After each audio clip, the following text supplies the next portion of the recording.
Okay, folks, it's your buddy Mike Messier with Paul's Promise, Mike's Instant Movie Review. I'm trying something new. I'm using this little light, okay, to do this review. Now, I've tried to do this in the past. Typically, what happens is I lose the lights. This one came with a clip, and of course, now the clip is missing. So, I'm going to hold it here and discuss this film, Paul's Promise. So I was a little they got me again.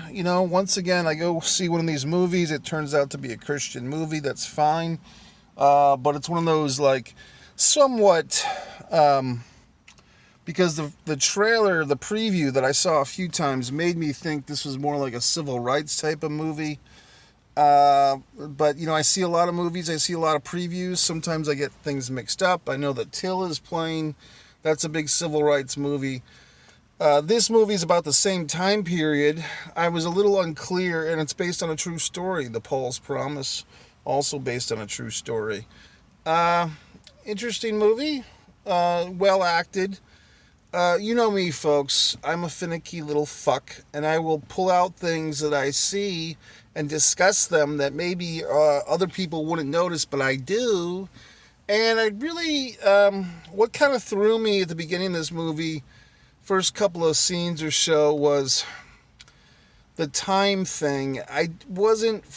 They did what they did all they could. They had period cars, meaning 1950s cars, DeSotos or whatever they were, big, gas guzzling cars, a lot of metal.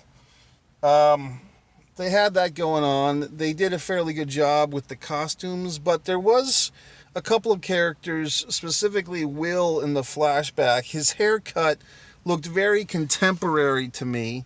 Now, look, I'm not John Q. Anderson, who knows all the fashion hairstyles of every decade, but I just didn't, I wasn't, for whatever reason, fully convinced. It felt like I was watching a college theater and they just got some good looking actor guy to play a guy from the 1950s, and he just, I don't know. I mean, he was a good actor, but he seemed to be cast younger than his scene partner, who is kind of the mother in flashbacks.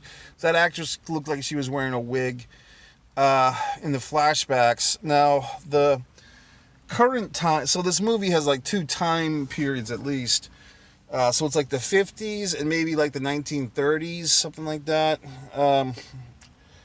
And, we're trying to see this whole character arc of Paul. He's a fireman.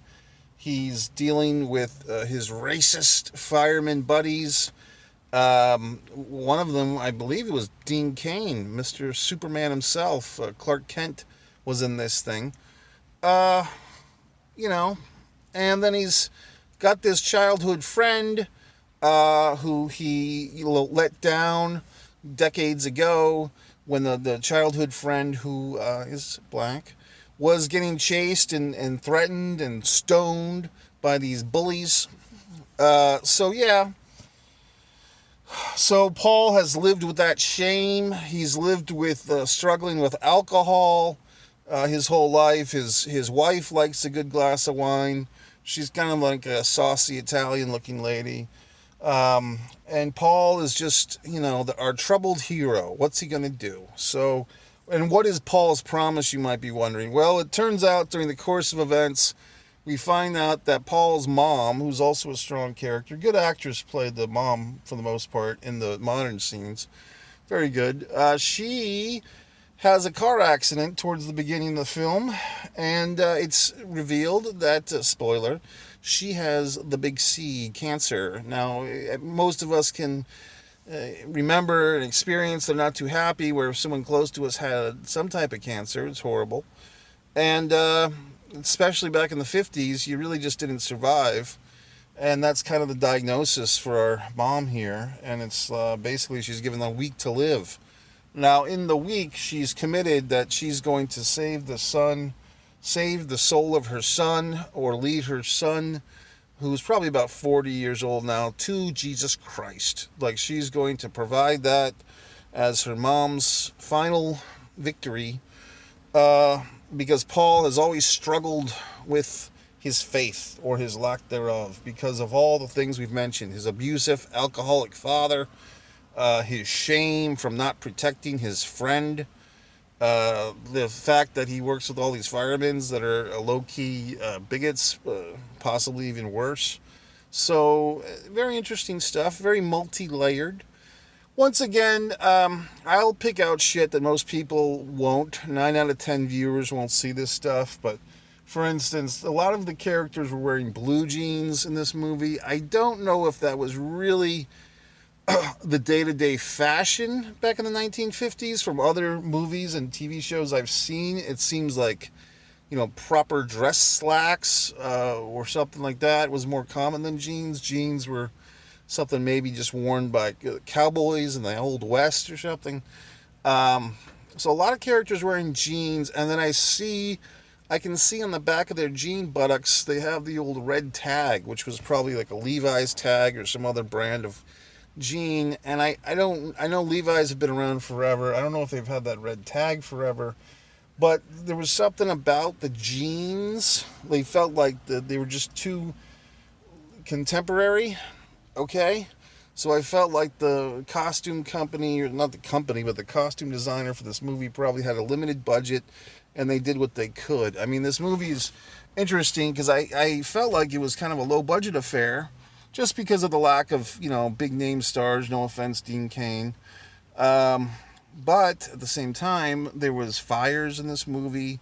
Like I said, it was a period piece. That's always very expensive when you have cars in the 1950s. Rotary phones, you know what I mean?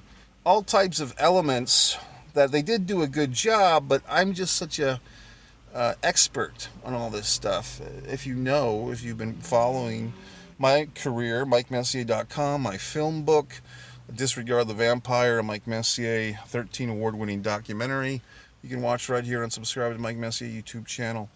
All the wonderful insights I have about this film world. Sometimes it snake bites me because it's hard for me to just let it go and just enjoy the film like a common civilian like yourself. So anyway, I liked the fucking movie. I did doze off a few times, but that's more because I was once again had a hard night of sleep. A sleeping issue was developing with me. But I did like the movie.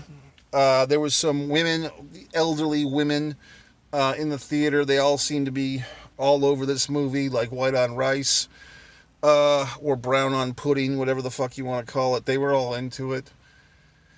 So I thought it was a good film. Is it going to win the Academy Award? Probably not. I mean, but I think that if you're looking for a film, you don't have to be a Christian. They don't check your status at the door. You can go see this movie and decide for yourself. But I thought Paul's Promise was a good film, well acted. The guy that played Paul and the guy that played Mama and the saucy wife, they were all quite good. The pastor guy was pretty good. Yeah, I'm trying to think. Really, and like I said, those actors in those flashback scenes, it felt like they were fighting an uphill battle. And I just, like I said, I am a finicky fuck. So I do see things that other people don't. But I thought this movie was worth watching. Paul's Promise, go see it.